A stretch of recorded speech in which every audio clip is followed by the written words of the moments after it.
everyone, I want to share something a little bit different today. So if you guys didn't know this, before I did YouTube, before I was a paint delivery driver, I actually worked as a youth pastor for about 8 years.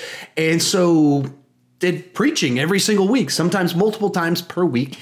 And now that's not something I do every week, but occasionally I speak at retreats and some other things. And this past weekend, I spoke out of town to a group of, 250 5th through 12th graders.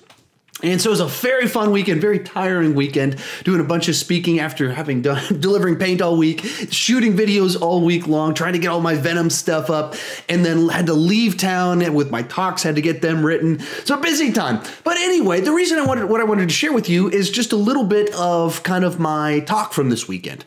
Or I did several different talks this weekend, but I thought I would share kind of the introduction to the first talk. If you're not a churchy person, my introduction's not super churchy, so it shouldn't be anything off-putting in there. It's really just me kind of introducing myself and kind of funny stories and things like that. And you get a little idea of what it's like. It's weird for me to actually kind of share this because it's like this thing that was such a huge part of my life for a long time. But now that I do YouTube stuff, I'm known in this whole other area. And there's this big, gigantic gap between the two of them. But for me, it's just who I am. So it's like I'm showing you guys kind of the full picture of what I've been known for in my lifetime. So without further delay, here is the introduction to my talk from this past week. Hey everybody, like you said, my name is Chandler, and I've been in the Austin area. My family moved here back in 1988, so next month I will have been here 30 years. So just a little, I was born in California, but I claim Texas as my home. And just give a little background about me as an individual. Growing up, I played a lot of sports in high school, decided I wanted to play on the baseball team, and so then I went to try out. The coach saw me play. He decided he did not want me to play baseball, so he cut me right at the first cut, which that did great things for my self-esteem. So I took up the guitar and actually played in a number of bands, a bunch of loud, obnoxious bands. Yeah, woo! Those were the good old days. So the way the universe worked out, actually the bass player that's leading worship with you guys, his twin brother actually played the trumpet in a ska band that I was in high school. And so he remembers me from back in the crazy, crazy long-haired days where I made a bunch of brilliant hair choices. So I'm also a bit of a movie buff, and so in my spare time, I decided to start reviewing movies on YouTube, and I actually got successful. And so I'm in the Austin area. I get invited to press screenings, so I see movies for free before they come out, which is kind of fun. I get to go to these fun events with my wife, kids, and family, and everything like that. So just to kind of give you a little bit of idea of who I am. I have been married to my wife for 12 years. She's a graduate of UMHB, so that's kind of fun, being near Belton, so fun times.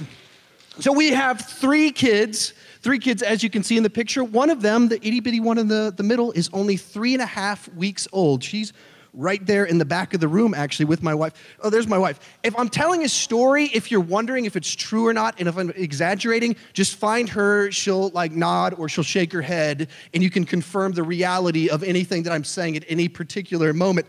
But so, yeah, this is our family. The oldest is our son, Liam, and he is, he is a stereotypical little boy. He's into Star Wars, Minecraft, video games. Yeah.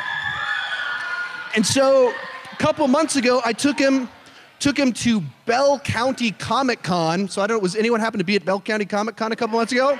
So I was there, and maybe we were there at the same time. He went as a clone trooper, and being that I'm not in any of the pictures, apparently I went as his photographer. So that's my son. He's a ton of fun, and we'll have lots of stories about how dangerous he is. Next up, we've got my daughter, Chloe, and she equally is a stereotypical girl. As much as he loves all these very boy Star Wars comic book characters, all that fun stuff, she likes Barbie and My Little Pony. And just this week, she's literally talking to my wife, and she goes, "You know, I love purses. I have so many purses. I don't even know how many purses I have. And she's only 4 years old. And I assure you, I didn't teach her any of this. I don't know how to raise a girl. So I'm like always trying to teach her to fight and stuff. Like when you make a fist, make sure your thumb's on the outside. If you tuck it in like that, you'll break your thumb. So she just picked all this up on her own. And then last week, we've got little Karis, the new one. It's the one in front is Karis, not the one in back. And she's so sweet. She sleeps through the night pretty well, at least as far as I know. We're kind of doing the natural method. There's not a lot I can do to help. And so she's sweet. She doesn't cry too much. A great baby, super gross. Yeah, all babies naturally are gross because it's true. All they do is sleep, eat, poop. That's literally all they do. But somehow, she's a little bit grosser than our previous kids. I don't want to go into that too soon because I just met you. But I assure you, she, sometimes when you're changing diapers, they're not done yet. And she's done that more in the last 3 weeks than the previous 2 did in the entire time they were in diapers. So like, in 3 weeks, she made up for 5 years of diaperhood for the other kids. So that's a little bit about my family. Kind of dive into it. The thing is, when you have kids, it changes the way you think. Like, I never got anxious about anything. I never got nervous because I didn't care whatever happened to me. Stuff's gonna happen to me. But when you have kids, you're nervous because you're responsible for them. And you're like, wow, they do really dumb stuff. And so I started getting anxious about stuff. So even earlier this week, I was in our living room working on my computer, probably writing this talk actually. My wife was feeding the baby, and the kids asked me, hey, can we have some apples? Sure, that's safe. Go get apples. You can go get them yourself. Now, I didn't stop to think about this. When they want an apple, they want it cut into little squares with a knife. So yeah, go get an apple, go for it. I'm writing. They walk into the kitchen, and I hear kind of like footsteps and creaking. I hear as they're walking across the counter in our kitchen, and then I hear as knives come out of the block, and I start to have this thought, wait, did I just send my 4- and 6-year-old into the kitchen to grab knives? Then I hear, that didn't make noise. I hear this fumbling sound, and then a body onto the ground. And that's the story of how we went from 3 kids back down to 2. It's been a tough week for us. Now, all right, so there's a pause, and then I hear, ah, and she starts crying. So I put my laptop down, run into the kitchen. I'm expecting to see my daughter impaled, pool of blood, any number of things. I run into the kitchen, and instead what I see is my daughter on top of my son, MMA style, ground and pounding him. Like, what just happened? And what turns out what happened was she went to grab her knife, and she kind of had put it down, so it wasn't too dangerous. She went to step off of the counter into the chair she used to stand up, falls off because the chair had moved. He'd moved the chair, so she just falls down. But we were doing the laundry, and so there's a pile of clothes there. So she falls down onto a pile of clothes. But in the most big brother moment in history, her brother sees her fall, and instead of being like, oh, are you okay, little sister? He goes, and starts laughing at her. So she's embarrassed. She stands up and attacks him, and all this happened in the span of like the 2 seconds it took me to run into the kitchen. So it's this amazing little moment where kids, they make you so anxious. And even as I told that story, as soon as I said they went into the kitchen to grab knives, some of you just went, oh, that's not good. You knew, ooh, kids, knives, 4-year-olds, this is gonna go bad. And the reason you know that, as we kind of transition into what this weekend is all about, is that we know trials happen. We know bad things happen. Like you watch the news, actually you guys don't watch the news. Sometimes you check on your computer, Twitter, you hear stories about all of the things that happen in this world. And sometimes it's really heavy. Sometimes it's funny stuff. And other times you hear stories about tragedy, about car crashes. More recently, about school shootings. We know horrible things happen in the world. So even as I start to tell a story about my kids, you can start to imagine all of the bad things that could potentially happen at the end of the story. And what we're talking about today as we dive into trials is this question: why is it that some people, when they face trials, when life gets hard, when tragedy happens, it crushes them? And there's other people, when tragedy happens, when trials happen, suddenly they grow in their grace, their love, their compassion for others. What makes the difference between the person that is crushed by tragedy and the person that just explodes from it? There was a story that happened back in the year 2006 where a psycho went into a schoolhouse in an Amish town, took this school of little girls hostage, and just started shooting them. 5 of them died, and then he killed himself.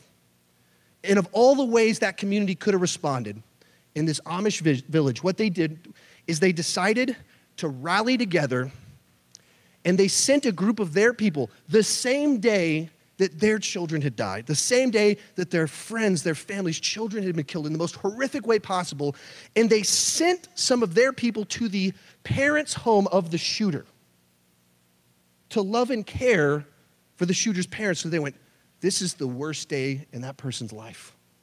We've got to go and help them. Their response to the absolute worst moment that could happen to them was to send someone to love someone that you would think that they'd want to distance themselves from. Why is that?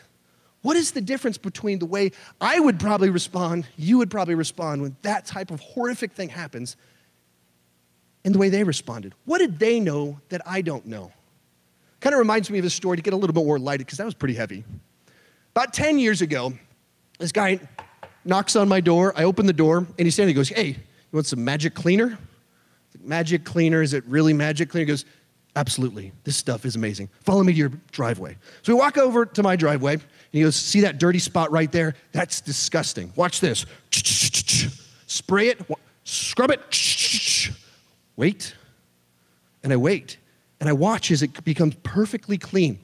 This little spot on my driveway suddenly becomes perfectly clean. He goes, do you guys have a shower? And I was like, we actually do have a shower. I bathe from time to time. He goes, take me into your shower. He goes, sure, stranger, let's go into my bathroom with your bottle of chemicals. So we walk into my bathroom, and he goes, in my shower, and he goes, gotta wait, rub it, wait. And all the soap scum just disappears, and it's like it's brand new, sparkling.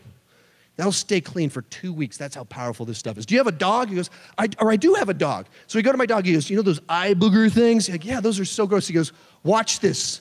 It gets rid of the eye boogers. He goes, shoots the dog in the eyes, rubs it. It pauses for a second.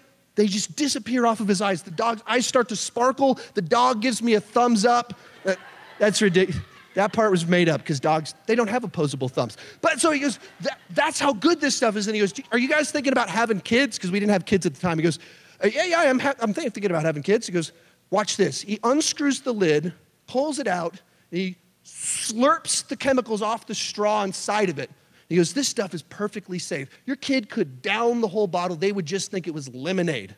It's like, that is incredible. What is this stuff? Because I think I would love that, but I don't buy anything from door-to-door salesmen without doing some research.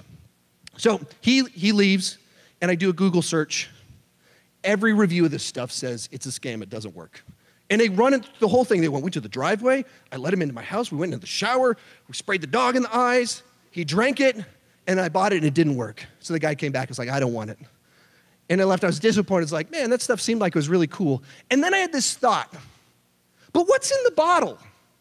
There's something in the bottle that can do all that stuff. He actually has magic cleaner, but he's selling something else. So I just wondered, what is that he had that I wish that I had? When we think back to our topic at hand, there's something that some people have when it comes to their faith, their understanding of trials and pain. They know something, they have something that I don't have, and I want to figure out what that is, and that's what we're going to dig into today. So if you got a Bible, turn to James 1. So if you like that and you're interested in the full talk, if you're a churchy person, maybe in a youth group, you can check that out right over there, I think, is where it is at. Hey, if you're in a youth group, maybe even consider telling your youth pastor about me and hiring me to speak at your next youth retreat. Just kidding. That would be so weird if that happened. But thank you guys so much for watching, and hopefully this wasn't too weird for you.